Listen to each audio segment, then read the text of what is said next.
So yeah, Ninja, Mixer, I hope that this video aged well.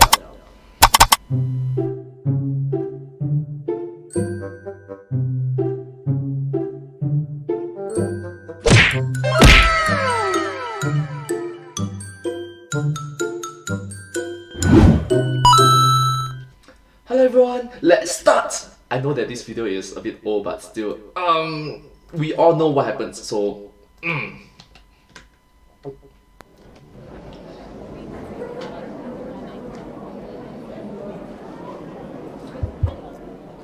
I know this might come as a surprise to a lot of you, but MatPat with the, as of today, I'm going to be streaming exclusively on Blender. I will now take questions from the audience. Yes, you with the face. Isn't Blender used for making...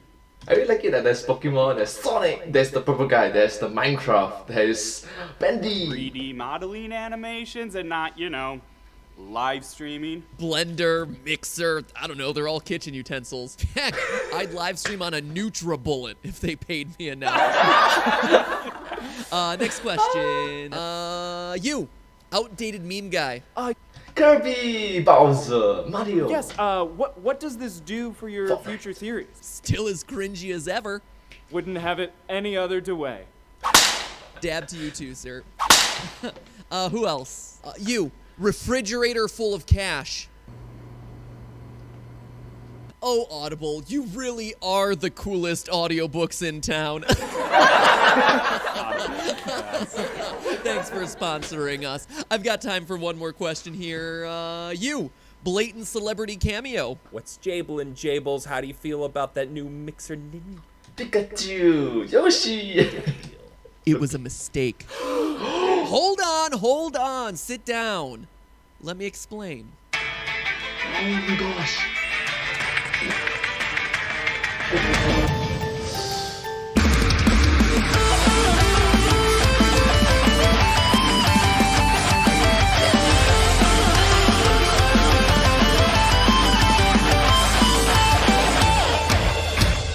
Hello, Internet. Welcome to Game Theory. So this video is not gonna age well. I can just guarantee that. Anyways, hello Internet. Welcome to Game Theory. Proud to announce that we're still here on YouTube. Alright, so at this point we've all heard the news, right? Tyler Ninja Blevins has moved from being one of Twitch's largest streamers to exclusively streaming over on Mixer, Back in 2019, 2 years ago. a streaming competitor to Twitch that's owned by Microsoft.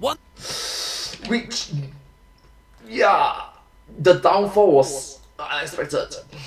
That, up until this point in history, has gone largely overlooked by the gaming community. Now, why is this such a big deal? Well, there's a lot of reasons, in fact. Ninja, for the better part of the last 2 years, has been one of, if not the most famous gamer in the world.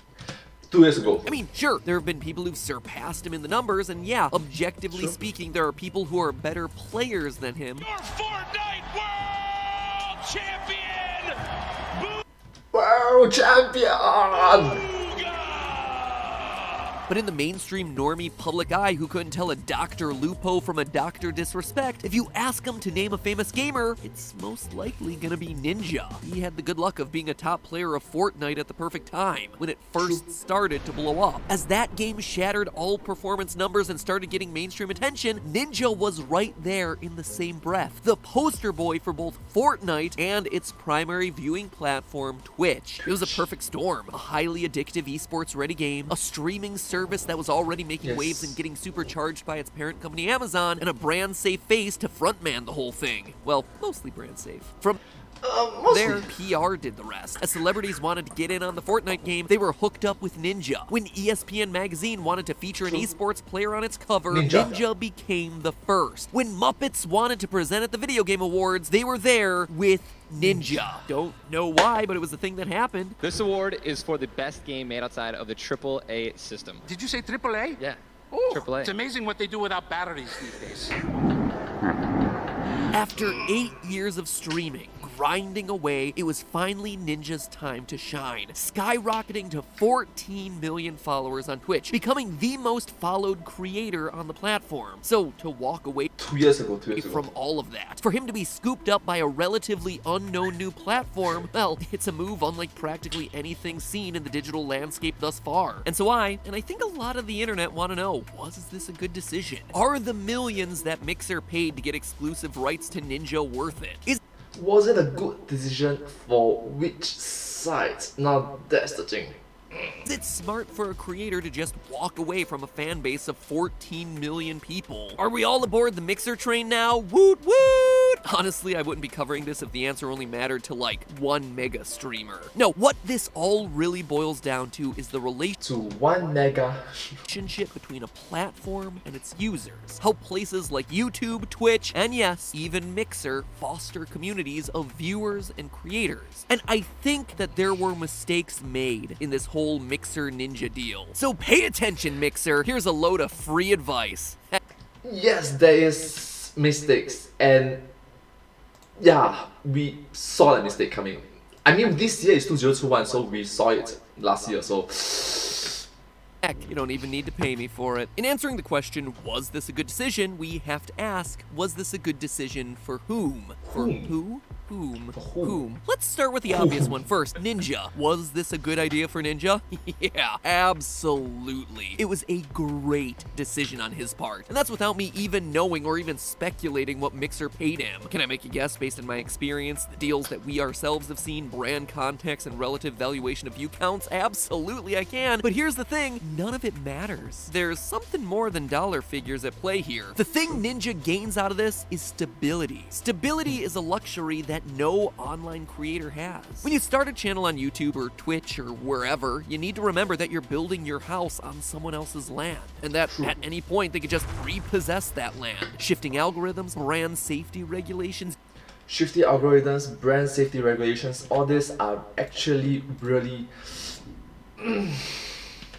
you name it, that is them reclaiming the land that your house is built on. And that's all before you even get into the fluctuations of ad rates over the course of a year. You know how every November and December people pump out a bunch more of their best videos, and then in January they basically take the month off? It's all because of ad rates. Ad rates plummet in January and are at their highest in November and December. The value you get out of a single view depends on everything. The time of year, what vertical you work on, the title of the frickin' video. That is how unstable everything is here. But Twitch is even more volatile because your primary revenue isn't dependent on brands who just are spending bunches of money on YouTube as a platform. Instead, it's dependent on fans. A couple thousand fans paying you, and specifically you. And fans can be finicky. In the past, Ninja has gone on record saying that taking 2 days off of his streaming schedule cost him 40,000 paying subscribers, which at minimum means him losing $100,000 of monthly revenue just like that. If that doesn't feel like instability, I don't know what is. So in order to maintain a level of success he had on Twitch, he was practically chained to his desk, playing the same game over and over and over and over again for 12 hours a day. But even then, there's no guarantees. It's no secret that Ninja's Twitch stats were going down. According to statistics from TwitchTracker.com, April of 2018 was his peak, with his streams netting on average 125,000 concurrent viewers. Fast forward exactly 1 year to April of 2019, and that number was a fourth of that, with each stream only netting him 36,000 viewers on average. But again, on Twitch, your paycheck ultimately hinges on them paid subscriptions, and as you can imagine, them subscriptions were also falling away. Again, using data pulled by Twitch Tracker, we see that March of 2018 was his peak. 285,000 paying subscribers on his channel. That is a huge number for just one guy. I mean, for comparison, the WWE, you know, the company that pretty much owns the sport of wrestling, Hulk Hogan style, I'm gonna throw you in a trash can, brother. They have 1.2 million subscribers to their service, so for Ninja to be pulling a fourth of that, it's pretty darn impressive. But then again, fast forward 1 year to March of 2019, and you've got yourself a number that is down to a mere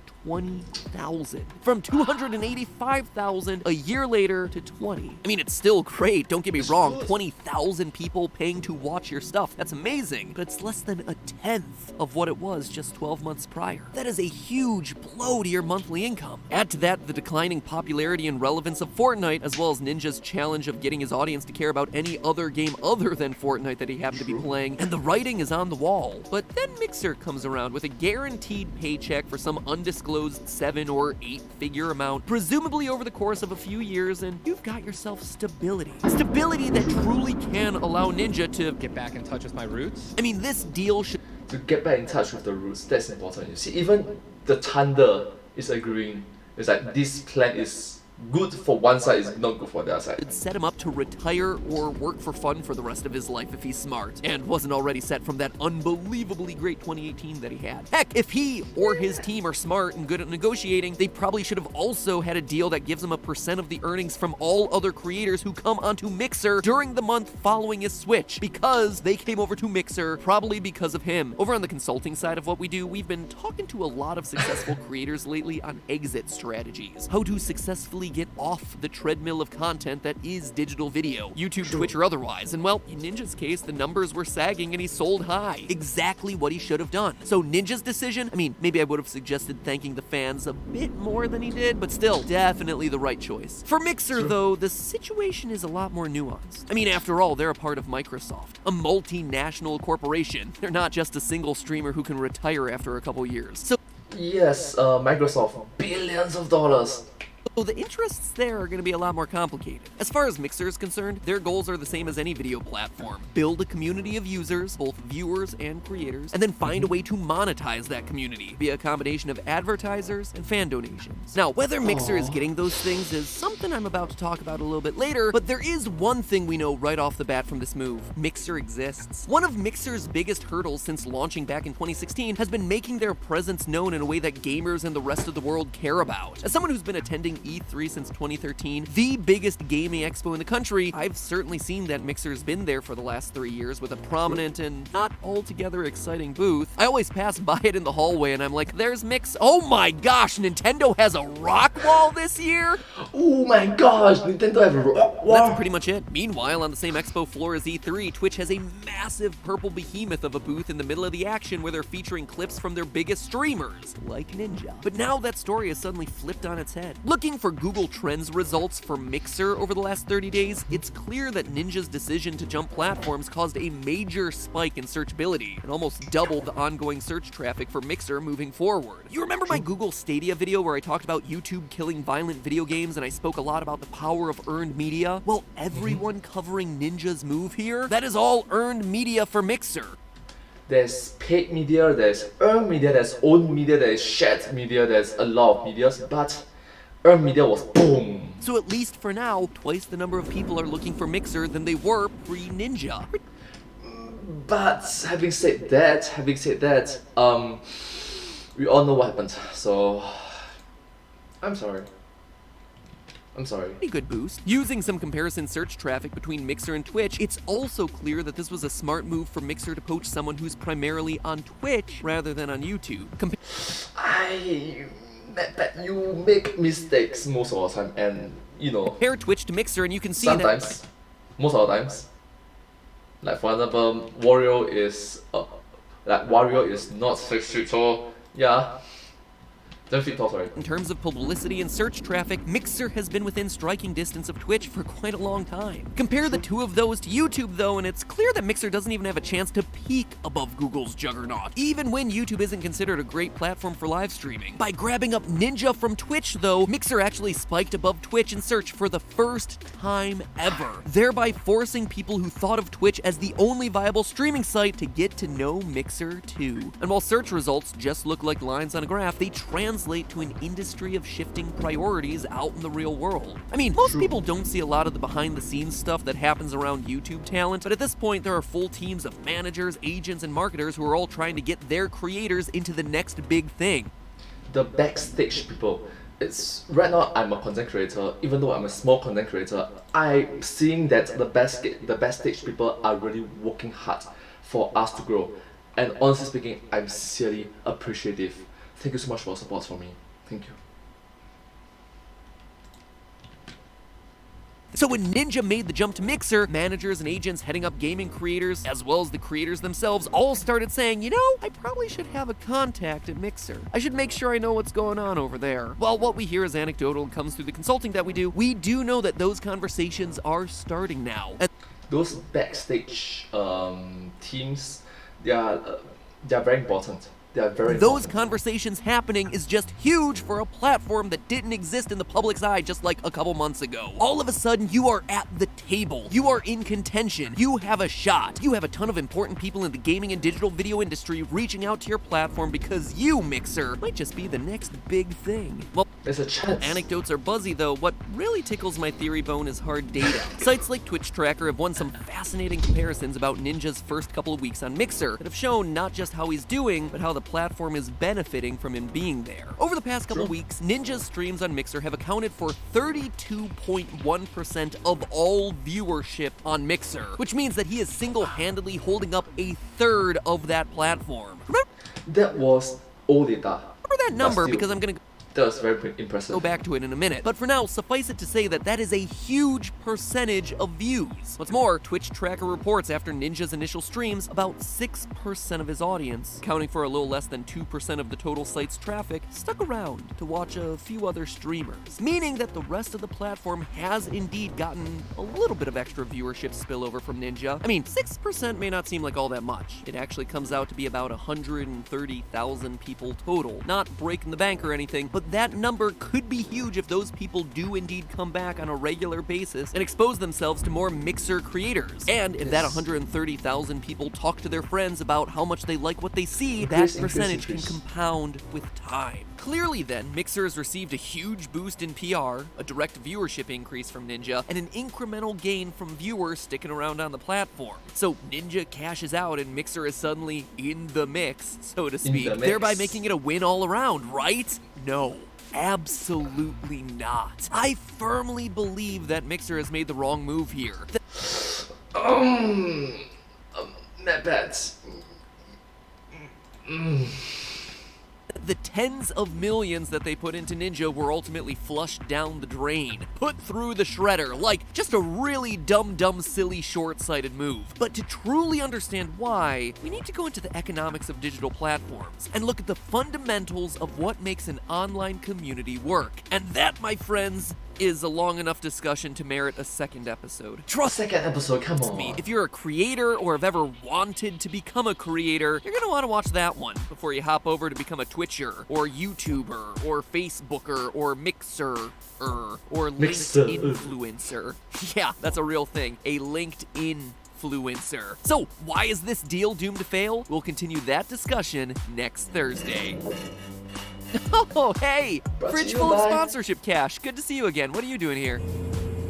Oh yeah, that's right. It is time for your promo. Thanks for reminding me. Not all of us are fortunate enough to be paid millions of dollars by energy drinks and mega corporations for one good year of playing one single game after all, so thanks for being here. Have you, loyal theorist, ever heard of the book Extra Lives? It's a story about how video games have changed society. It's great. I actually just finished listening to it, and it's gotten me thinking a lot about new topics for game theory episodes. And yes, you heard that right. I just got done listening to Extra Lives because I use our sponsor for today's episode, Audible. Yep, that refrigerator full of the coolest audiobooks around from the cold open wasn't just sitting there as a joke. Audible helped to fund not only this episode, but, you know, my continued education during what would otherwise be mind-numbing drives across Los Angeles. Because everyone here on Team Theorist has like an hour-plus commute, we all listen to Audible all the time in our cars. Around the office, Team Theorist members can be heard listening to the likes of Blood, Sweat, and Pixels, all about the real-life stories of video game developers, to Ready Player One. Personally, I think the audiobook is better than the movie. Or you could always check out the audiobooks written by my fellow YouTubers like John Green's Paper Towns. The reason all of us can listen to Audible is that there's something for every mood, every person, every vacation, every trip to the gym, all professionally narrated and able to be stopped and started up again whenever, wherever. I don't have the time to really sit down and read a book, but I do have plenty of time walking around, driving around. It's like the ultimate multitasking. It's like a podcast, but with a little bit more focus and purpose. And best of all, members get themselves 3 titles every month. And when you sign up using our code audible.com/MatPat, top line of the description, or get this, a brand new way of doing things, texting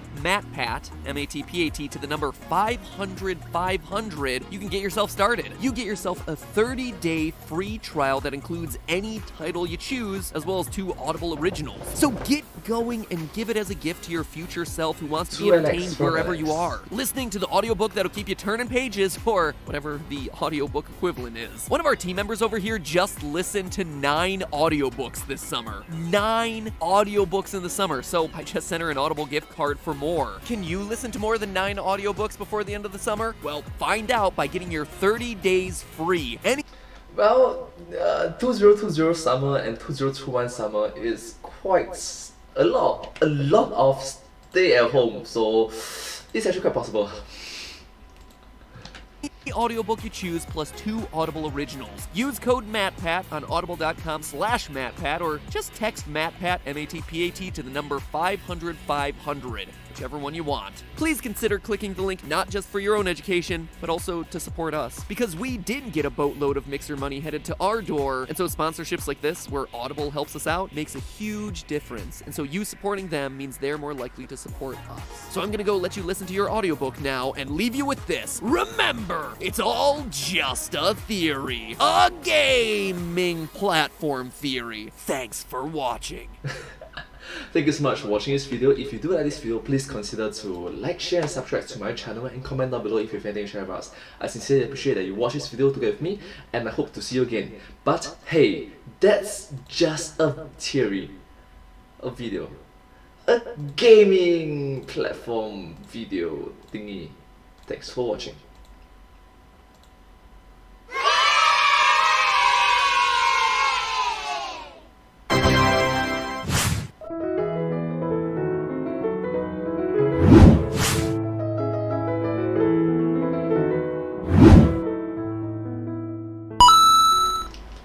Thank you so much for watching this video. This video came up from the YouTube channel, the Game Theorists, and I sincerely hope that you support them and watch more of their videos. Well, I'm a huge fan of their work, so yeah. And also, there's part 2 for this part. And as a content creator, a new content creator, a small rookie beginner content creator, I sincerely learned a lot from this video. Thank you so much. Thank you.